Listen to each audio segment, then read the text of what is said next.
Welcome back to the Kettleers Starting 9 ahead of Game 12 for the Kettleers versus Falmouth. I'm Lily Butler, joined alongside Joe Pratt and Tyler Danberg. Now, last night, not necessarily the end result the Kets were looking for, but a really great first 8 innings. Tyler, what stood out to you in those first 8 innings? Well, I think it starts with Chris Kaler out of George Washington. Had a 5-inning scoreless start, looked really good. He walked none, only allowed 1 base runner, and really just 3 base runners allowed through those first 8 innings before the Hyannis offense started to get going. So Kaler really stood out for me in his second start. And then, last night Coach said they're looking to bounce back tonight, and I think that's going to start on the mound for the Kettleers tonight. Jake Gigliotti will be starting. Joe, what other keys to the game do you think are going to come in play tonight? Well, obviously Gigliotti having a solid start on the mound. He went a couple innings at Orleans. He got the start there last Friday, picked up 3 Ks. All of those were looking to left-handed batters, so he's really good against those lefty batters in this Falmouth lineup. Of course, loaded with plenty of those. He's got to hone in against the righties as well, really land that fastball nicely, but he was really working well with that backdoor slide, so I think we can expect more of that today.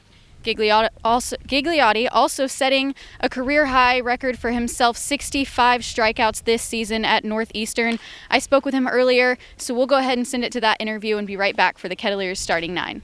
I'm joined alongside Jake Gigliotti of the Kettleers, starting on the mound tonight. Jake, your second start for the Kets. Is there anything you picked up on last time and looked to work on before this start? Yeah, definitely. I know Coach Roberts talks a lot about the changeup. So this past week I've been trying to just develop that a lot better and just get more comfortable with it during catch play and stuff. So I think today I'm looking to use that a lot.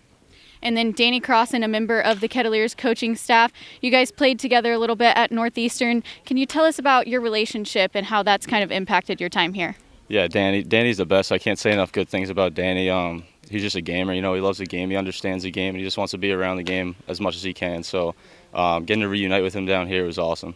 And then a little bit of time with YD last season, now here with the Kettleers. Is there something specific you're looking to improve on this season with the Kettleers coaching staff? Yeah, I think at YD last year I only got like 1 outing, so definitely just getting some more numbers under my belt and some more innings under my belt, and just keep performing at a good level is just all I'm looking to do.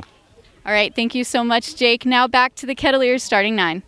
That was Jake Gigliotti. Now, looking forward to tonight, I think a big player in tonight's game is going to be the offense. We've seen it a little bit. I think it's going to have to keep being aggressive and keep working up those pitch counts and then finding ways to get on base. Tyler, what's your key to tonight's game? I'll kind of go on top of that. I'll go with stealing bases.